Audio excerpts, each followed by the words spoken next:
모르는 분들을 위해 말씀드리자면 1987년 9월 브라질에서 매우 위험한 일이 일어났습니다. 이 일은 단 두 사람의 단순한 실수로 인해 발생했습니다. 하지만 실제로 무슨 일이 있었던 걸까요?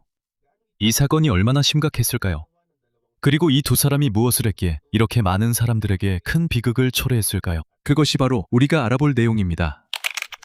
1987년 9월 브라질 고이아니아시에서 두 남자가 버려진 건물에서 오래된 의료 장비를 발견했습니다. 그들은 호베르투 산토스 알베스와 와그네르 모타 페레이라였습니다. 그들은 단지 고철과 다른 쓸만한 물건을 찾아 고물상에 팔려고 했을 뿐입니다. 그런데 그곳에서 이상한 물건을 발견했습니다. 그리고 그들이 발견한 물건이 예전에 암치료에 사용되던 것이라는 사실을 전혀 몰랐습니다. 그리고 그 안에 매우 강한 방사성 물질이 들어있다는 사실은 더더욱 몰랐습니다. 로베르토와 바그네르는 오래된 방사선 치료기계의 일부를 가져다가 수레에 실어 로베르토의 집으로 옮겼습니다. 방사선 치료기계는 암세포를 죽이기 위해 방사선을 사용하는 의료 장비입니다. 이 기계는 원래 고이아니아에 있는 한 암치료 클리닉의 소유였습니다. 하지만 1985년에 그 클리닉이 다른 곳으로 이전하면서 오래된 방사선 치료기계가 예전 건물에 남겨졌습니다. 나중에 건물의 일부가 부분적으로 철거되었지만 기계 안에 있던 방사성 물질은 제대로 제거되지 않았습니다. 그래서 거의 2년 동안 엄격하게 관리되어야 할 물건이 그곳에 그냥 남아 있었습니다. 그리고 결국 일이 벌어졌죠. 집에 도착하자 로베르토와 바그네르는 일반 공구를 사용해서 기계를 분해하기 시작했습니다. 그들이 원했던 것은 팔 수 있는 금속뿐이었습니다. 장비를 분해하는 동안 내부에 있던 작은 캡슐에 구멍이 났습니다. 그때부터 방사성 물질이 퍼지기 시작했습니다. 냄새가 없었기 때문에 그들은 이것을 위험으로 여기지 않았습니다. 방사선에 피폭되고 있다는 명확한 경고는 전혀 없었습니다. 얼마 지나지 않아 두 남자는 구토를 하고 어지러움을 느끼기 시작했습니다. 하지만 그들은 방사선 때문이라는 것을 몰랐습니다. 처음에는 단순히 음식이 원인일 거라고 생각했습니다. 그리고 그들이 구멍을 낸 캡슐 안에는 세슘 137이 여전히 들어있었습니다. 세슘 137은 방사성 물질입니다. 즉, 이것은 방사선을 방출하며 노출이 많을 경우 신체에 해를 끼칠 수 있다는 뜻입니다. 이러한 방사선호는 예전에 일부 방사선 치료기계에서 암 치료를 돕기 위해 사용되었습니다. 그리고 이 안에는 염화세슘도 들어있는데 이것은 방사성 물질로 소금 알갱이처럼 작고 쉽게 퍼질 수 있습니다. 그리고 물에 잘 녹기 때문에 염화세슘은 손, 옷, 바닥, 다른 물건에 빠르게 퍼지고 달라붙을 수 있습니다. 그리고 캡슐이 뚫린 후인 9월 18일 기계의 부품들은 데베레 알베스 페헤이라라는 고물상 주인에게 파였습니다. 데베레도 그 안에 뭐가 들어있는지 전혀 몰랐습니다. 하지만 어느 날 밤 그는 뭔가 이상한 점을 발견했습니다. 어둠 속에서 반짝이며 파란색 빛을 내는 재료의 일부가 있었습니다. 데베레에게 그것은 아름답고 귀중한 물건처럼 보였습니다. 그래서 그는 이것을 가족과 친구들에게 보여주었습니다.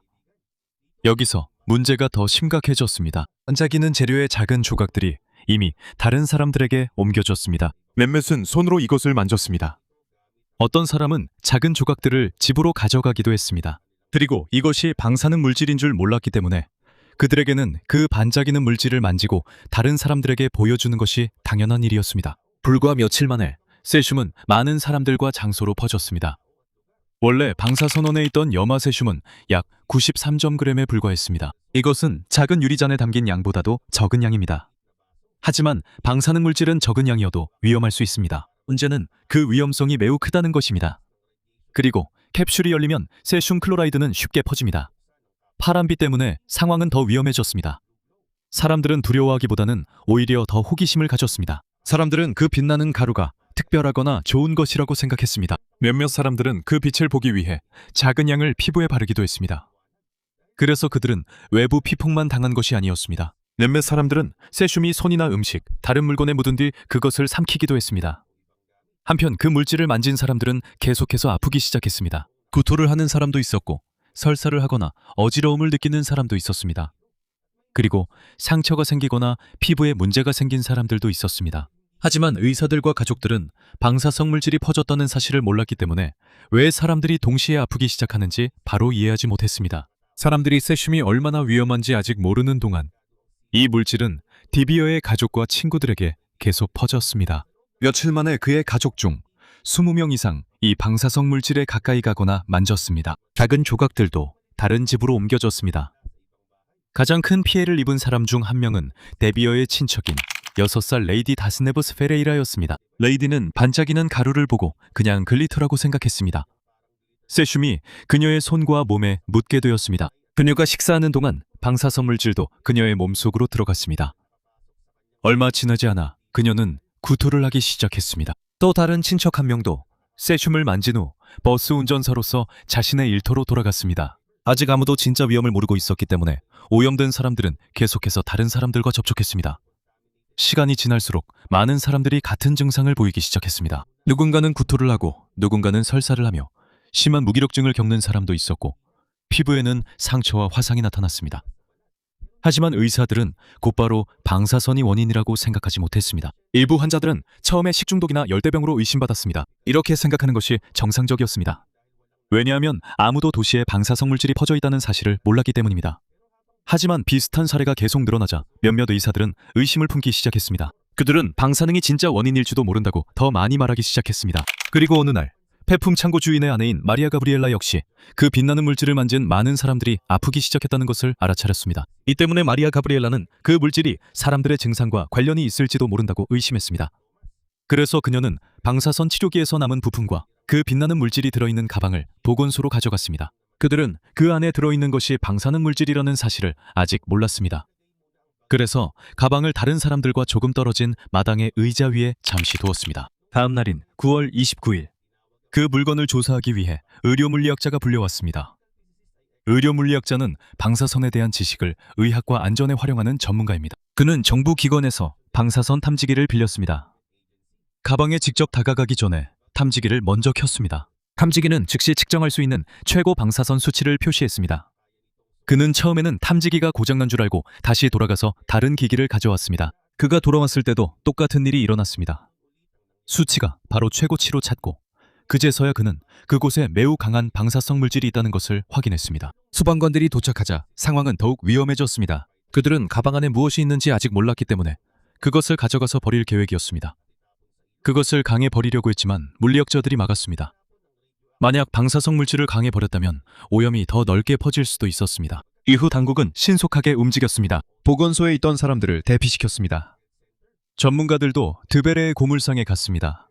그들이 도착했을 때 방사선 수치가 매우 높았습니다. 그래서 드베레와 그의 가족, 그리고 주변에 있던 다른 사람들도 대피시켜야 했습니다.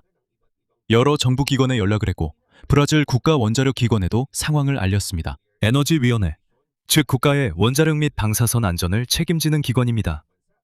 하지만 여전히 큰 문제가 남아 있었습니다. 아직 세슘이 얼마나 멀리 퍼졌는지 알지 못했습니다.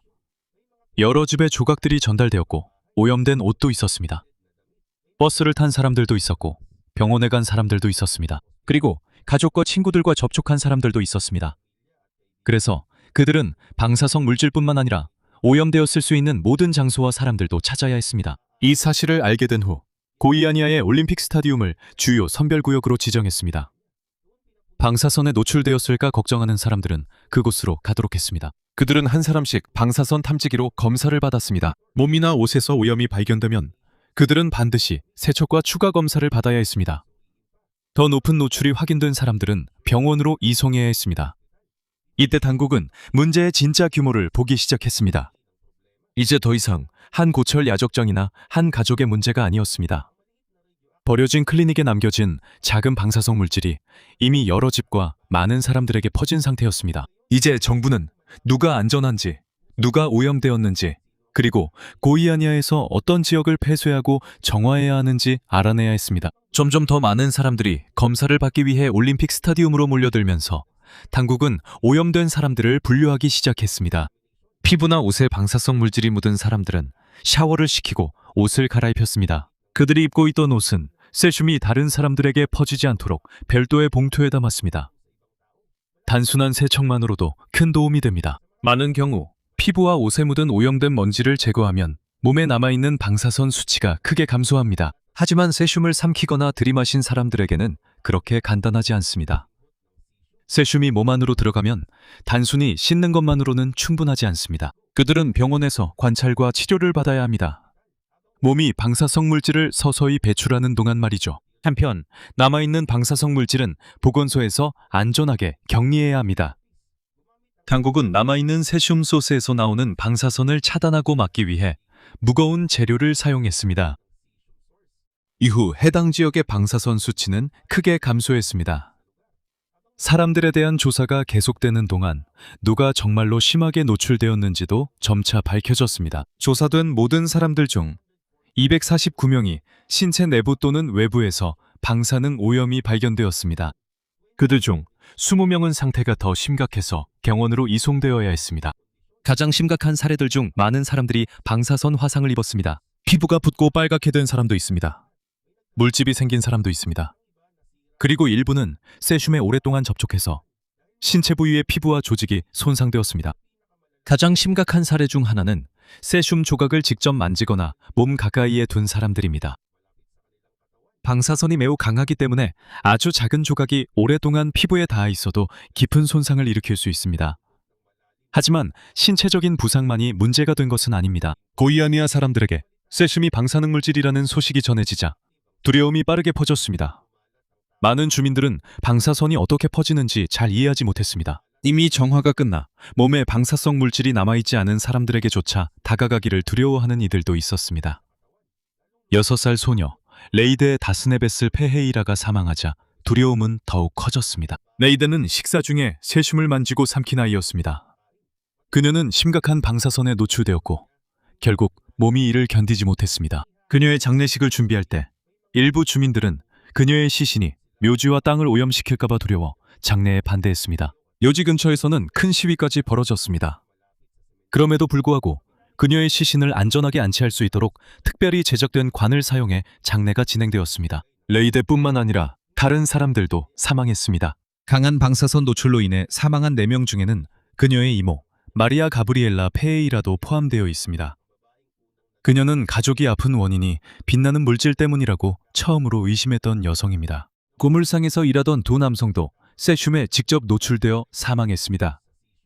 사망한 4명 모두 매우 높은 방사선량을 받은 6명 중에 포함되어 있습니다. 하지만 피해자들을 치료하는 동안에도 오염된 지역을 계속해서 수색했습니다.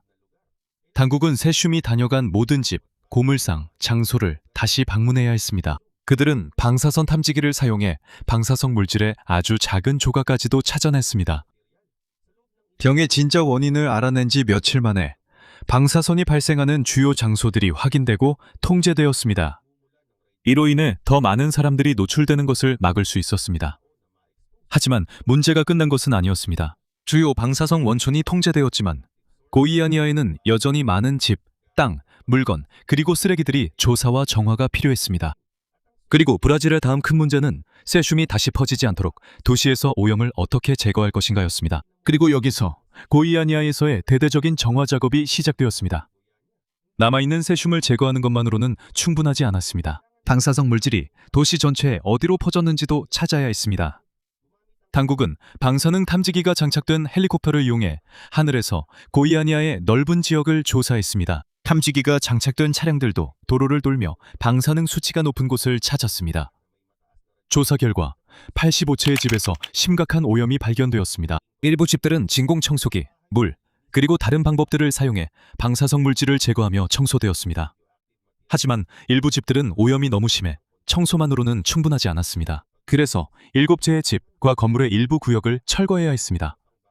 집뿐만 아니라 다른 곳들도 영향을 받았습니다. 차량, 도로, 상점, 그리고 다른 공공장소에서도 오염이 발견되었습니다. 일상적인 가정용품들도 하나하나 검사해야 했습니다. 안전하게 세척할 수 없는 물건은 방사성 폐기물로 간주됩니다. 여기에는 옷, 가구, 가정용품이 포함됩니다. 심지어 가족들의 개인 소지품도 해당됩니다. 주민들에게 이 과정은 매우 고통스러웠습니다. 그들에게서 사라지는 것은 집만이 아닙니다. 사진, 장난감, 그리고 개인적으로 소중한 물건들도 오염되어 버려야 했습니다. 전체적으로 약 3,500세제곱미터의 방사성 폐기물 이 정화 작업에서 수거되었습니다. 사고의 원인이 된 세슘의 양은 적었지만 방사성 폐기물은 매우 많아졌습니다. 오염된 물건과 쓰레기는 특수 용기에 담아 안전한 장소로 옮겼습니다. 1987년 12월 말이 되자 방사능이 있던 주요 지역들은 모두 정화되었습니다. 하지만 이것이 문제가 끝났다는 뜻은 아닙니다. 많은 생존자들은 앞으로 몇 년 동안 건강에 문제가 생길까봐 계속해서 건강검진을 받았습니다. 또한 피부, 손, 그리고 신체의 다른 부위에 영구적인 손상을 입은 사람들도 있습니다. 또 다른 문제는 많은 사람들이 고이아니아와 고이아스 주민들을 두려워했다는 것입니다. 일부 사람들은 방사능이 질병처럼 전염될 수 있다고 생각했습니다. 그래서 한 사람이 이미 제염을 맞춰 몸이나 옷에 방사성 물질이 없더라도 다른 사람들은 여전히 그를 피했습니다. 고이아스에서 온 차량을 받지 않으려는 곳들도 있었습니다. 또한 그곳에서 온 제품을 피하는 소비자들도 있었습니다. 그래서 사람들의 건강뿐만 아니라 그 지역의 사업과 명성까지도 영향을 받았습니다. 그런데 왜 방사능 기계가 남겨졌던 걸까요? 1985년에 방사선 치료 클리닉이 다른 곳으로 이전했습니다. 방사성 물질이 들어있는 방사선 치료 기계가 옛 건물에 남겨졌습니다. 이 기계는 제대로 관리되거나 안전하게 제거되지 않았습니다. 그래서 이 기계는 거의 2년 동안 아무나 들어갈 수 있는 건물에 방치되어 있었습니다. 1987년 9월, 고철을 찾던 두 남자가 이 기계를 발견했습니다. 그때부터 사고가 시작되었습니다. 고이아니아 사건은 큰 교훈을 남겼습니다.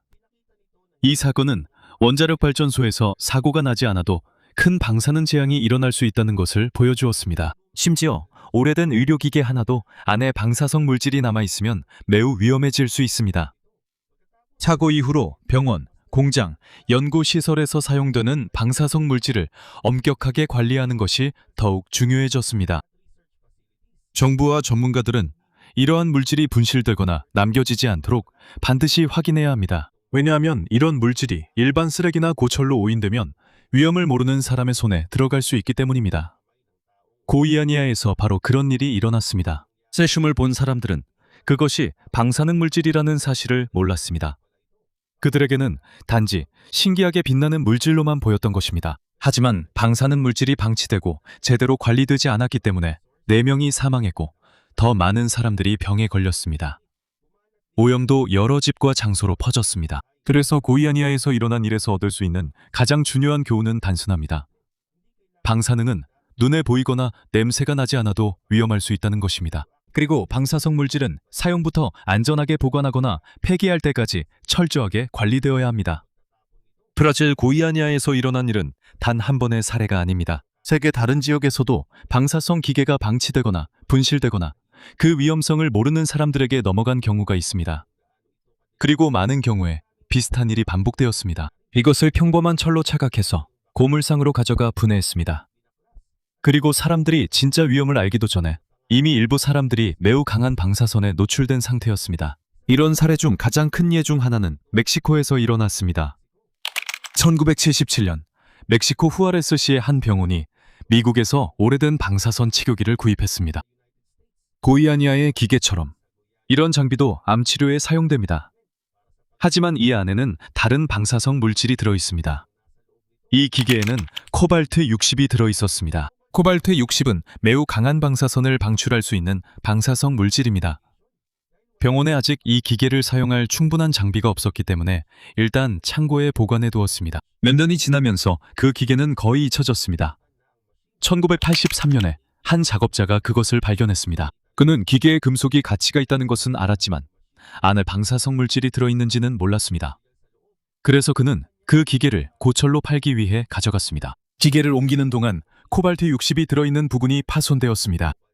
작은 방사성 펠릿들이 도로에 떨어졌습니다.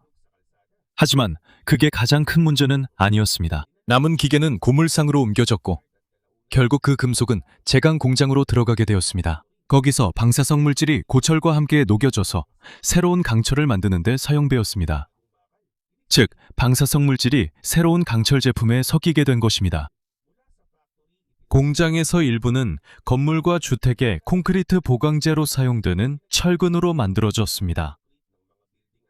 당국은 여전히 문제가 발생하고 있다는 사실을 알지 못했습니다. 우연히 멕시코에서 오염된 철강을 실은 트럭 한 대가 미국 로스앨러모스 국립연구소 근처를 지나가게 되었습니다. 이 지역에는 방사선 탐지기가 설치되어 있었습니다. 트럭이 지나가자 갑자기 경보가 울렸습니다. 그때부터 조사가 시작되었습니다. 당국은 철강이 어디서 왔는지 추적했습니다. 결국 그들은 이것이 멕시코에서 왔고 금속에 코발트 60이 섞여 있다는 사실을 밝혀냈습니다. 해결해야 할 문제가 매우 광범위해졌습니다. 약 75명이 다양한 수준의 방사선에 노출되었습니다. 청소가 필요한 제철소들도 있습니다.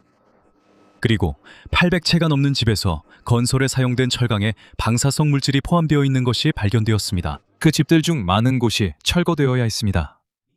수천 톤의 금속과 흙도 방사성 물질이 되었습니다. 고이아니아에서는 사람들이 그 가루를 만지고 서로 전달하면서 세슘이 퍼졌습니다. 멕시코에서는 방사선 물질이 실수로 새로운 강철을 만드는 과정에 섞이면서 퍼졌습니다. 퍼지는 방식은 다르지만 문제의 근원은 같습니다. 10년이 넘는 시간이 지난 후에야 비슷한 큰 문제가 다시 발생했습니다. 그리고 이번에는 터키에서 일어났습니다. 1993년 터키에서 방사선 치료 장비에 사용되던 세계의 오래된 방사성 소스가 있었습니다. 이 소스들은 원래 미국에 있는 공급업체로 반환되어야 했습니다. 이 소스들은 운송을 위해 특수 용기에 담겼습니다. 하지만 발송이 이루어지지 않았습니다. 그 대신 그 용기들은 터키의 수도 앙카라의 저장소에 몇 년 동안 보관되었습니다. 1998년 2개의 용기가 이스탄불로 옮겨졌습니다. 이 용기들은 일반 창고에 보관되었습니다. 나중에 다른 용도로 공간이 필요해져서 이 용기들은 옆에 있는 저장 공간으로 옮겨졌습니다. 그 후 그 장소에 새로운 주인이 생겼습니다. 새로운 주인들은 이 오래된 용기들 안에 뭐가 들어있는지 몰랐습니다. 그들에게는 그냥 쓸모없는 오래된 금속처럼 보였죠.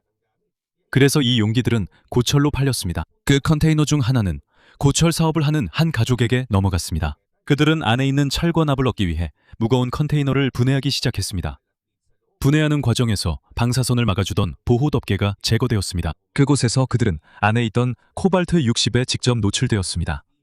그들은 방사선을 볼 수 없었습니다. 연기나 이상한 냄새도 없어서 자신들이 위험에 처해 있다는 것을 알 수 없었습니다.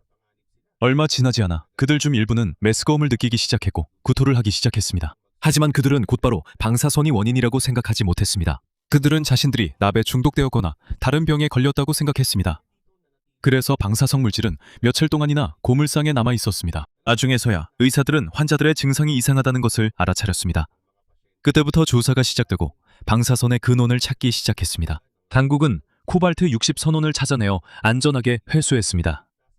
10명의 성인이 방사선 노출로 인해 방사선병에 걸렸습니다. 다행히도 이 사고로 사망자는 없었습니다. 1999년 마르는 방콕에 있는 한 회사에 오래된 방사선 치료기가 있었습니다. 그 기기들 중 일부에는 방사성 코발트 60이 들어있었습니다. 회사는 오래된 기기들을 한 창고에서 보안이 제대로 되지 않은 다른 장소로 옮겼습니다. 감시가 허술했기 때문에 몇몇 사람들이 들어가서 방사선 치료기 부품 중 하나를 가져갔습니다. 2000년 1월에 그들은 기계를 분해하기 시작했습니다. 장비에는 방사선 경고 기호가 있었지만 그들은 그 기호가 무엇을 의미하는지 이해하지 못했습니다. 기계에도 경고 문구가 적혀 있었지만 그들도 그 글을 이해하지 못했습니다. 그래서 그들은 계속 분해 작업을 했습니다. 나중에 그들은 기계의 무거운 부품을 방콕 근처의 한 지방인 사뭇사뭇 프라칸에 있는 고물상으로 가져갔습니다. 거기서 고물선 직원 한 명이 토치를 사용해 금속을 자르려고 했습니다. 기계를 분해하는 동안 안에 있던 작은 방사성 선원이 떨어졌습니다. 작업자들은 그것을 알아차리지 못했습니다. 그냥 작은 금속 조각처럼 보였기 때문입니다. 하지만 이제 두꺼운 보호 덮개가 없어졌기 때문에 그 안에서 나오는 방사선이 매우 강해졌습니다. 사람들은 자신들이 이미 노출된 줄도 모른 채 방사성 선원 근처에서 계속 일했습니다. 며칠이 지나자 몇몇 사람들이 아프기 시작했습니다. 기운이 없고 구토를 하며 그 밖에도 높은 방사선 노출로 인한 다양한 증상들이 나타났습니다. 의사들이 환자들의 상태를 보았을 때 방사선이 원인일 수 있다고 의심했습니다. 그제서야 당국은 방사성 선원가 사라졌다는 사실을 알게 되었습니다. 방사선 전문가들이 고물상에 갔습니다. 하지만 방사성 선원을 찾는 것은 어려웠습니다. 수많은 고철에 섞여 있었기 때문에 그들은 방사선 탐지기를 사용해서 코발트 60이 어디에 있는지 찾아냈습니다. 그것을 발견하자마자 즉시 안전한 용기에 넣었습니다. 하지만 오랫동안 그 근처에 있었던 몇몇 사람들에게는 이미 늦었습니다. 10명이 높은 방사선에 노출되었습니다. 3명의 고철장 노동자가 방사선으로 인한 심각한 손상 때문에 2달 안에 사망했습니다. 태국에서 일어난 사고는 같은 문제를 다시 한번 드러냈습니다. 방사성 장비에 경고 표지가 붙어 있어도 그 표지의 의미를 보는 사람이 이해하지 못한다면 경고는 아무 소용이 없습니다. 하지만 이런 사고는 오래된 의료기계에서만 발생하는 것이 아닙니다. 에스토니아에서도 방사성 폐기물을 보관하기 위해 만들어진 장소에서 사고가 발생한 사례가 있습니다. 1994년 에스토니아 타미쿠에는 방사성 폐기물 시설이 있었습니다. 에스토니아는 북유럽에 위치한 작은 나라입니다. 이곳에는 병원, 연구시설, 그리고 산업체에서 나온 일부 방사성 폐기물도 반입되었습니다. 하지만 그 당시 타미쿠 시설의 보안에는 문제가 있었습니다. 일부 울타리가 약했고 몇몇 구역에는 충분한 보호장치가 없었습니다. 1994년 10월 21일 3명의 형제가 불법으로 그 시설에 침입했습니다. 그들은 팔 수 있는 금속을 얻기 위해 그곳에 갔습니다. 금속을 찾던 중 그들은 금속 용기를 발견했습니다. 그 안에 방사성 물질이 들어있다는 사실은 전혀 몰랐습니다. 그들이 용기를 옮기던 중 작은 방사성 물질이 떨어졌습니다. 남자들 중 한 명이 그것을 주었습니다. 작았기 때문에 그는 그것을 주머니에 넣고 혼자 마을로 가져갔습니다. 그가 가지고 간 것이 세슘 137이라는 사실을 그는 몰랐습니다. 방사성 물질과 그의 주머니에 있는 동안 그것은 그의 몸에 매우 가까웠습니다. 즉, 그의 허벅지와 몸이 강한 방사선에 직접 노출된다는 뜻입니다. 몇 시간만 지나자 그는 심한 통증과 구토를 느끼기 시작했습니다. 결국 그는 병원에 실려갔습니다. 하지만 그는 의사들에게 자신이 방사성 폐기물 시설에 다녀왔다는 사실을 말하지 않았습니다. 그는 일하다가 다쳤다고만 말했습니다. 그래서 의사들은 방사선이 원인이라는 것을 바로 떠올리지 못했습니다. 1194년 11월 2일 그 남자는 사망했습니다. 하지만 그때까지도 그의 심각한 상태의 진짜 원인이 방사성 물질이라는 사실은 알려지지 않았습니다. 한편 집에는 작은 세슘 방사선원가 남아 있었습니다. 집에는 그의 아내, 의붓아들, 그리고 나이 많은 친척이 함께 있었습니다. 그의 의붓아들도 그 소스를 만졌습니다. 나중에 그의 손에 심한 상처가 생겼습니다. 11월 17일 아이는 병원에 데려가졌습니다. 이곳에서 의사는 그 상처가 방사선에 의한 손상처럼 보인다는 것을 알아차렸습니다. 즉시 당국에 연락했습니다. 에스토니아 구조청이 집에 와서 방사선 탐지기를 사용했습니다. 그곳에서 그들은 주변의 방사선 수치가 매우 높다는 것을 발견했습니다. 방사성 물질을 찾고 회수하는 동안 인근 주민들은 대피했습니다. 11월 18일 에세슘이 안전하게 회수되어 방사성 폐기물 시설로 옮겨졌습니다. 그제서야 전체 이야기가 밝혀졌습니다. 남자가 주머니에 넣었던 작은 물건이 그의 죽음과 가족, 다른 구성원들의 병의 원인이었습니다. 멕시코, 터키, 태국, 에스토니아는 각각 다릅니다. 폭발도 다르고 방사성 물질로 인한 질병과 각 사고가 시작된 방식도 모두 다릅니다. 하지만 중요한 문제는 모두 같습니다. 적절한 통제에서 벗어난 방사성 물질이 있었습니다. 그리고 그것을 본 사람이 그것이 무엇인지 몰랐습니다. 그리고 그 장비가 평범한 금속처럼 보여서 사람들이 만지거나 분해하거나 고철로 팔기도 했습니다. 여기서 저는 방사성 물질을 사용한 후에도 계속 감시하는 것이 왜 그렇게 중요한지 알 수 있습니다. 오래된 방사선 치료기기를 창고에 그냥 두면 안 됩니다. 방사성 장비를 일반 쓰레기처럼 취급해서도 안 됩니다.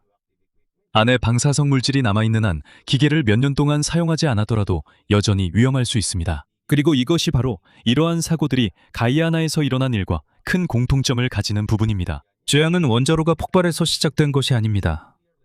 작은 방사성 물질이 잘못된 장소와 그것이 무엇인지 전혀 모르는 사람들의 손에 들어가면서 시작된 것입니다. 그래서 이런 사고가 발생한 후에는 더 많은 나라들과 국제원자력기구 IAEA를 방사선원의 올바른 목록화, 감시, 이동 및 폐기에 더욱 주의를 기울이게 되었습니다. 간단한 목표는 방사선원이 책임 주체 없이 방치되지 않도록 하는 것입니다. 왜냐하면 이것이 통제에서 벗어나면 고처장 노동자나 평범한 가족, 혹은 단순히 고철을 찾는 일반인이 처음으로 이것을 발견할 수 있기 때문입니다. 그리고 멕시코, 터키, 태국, 에스토니아에서 보여준 것처럼 때로는 아주 작은 방사성 물질 조각 하나만으로도 많은 사람들에게 영향을 미치는 문제가 시작될 수 있습니다.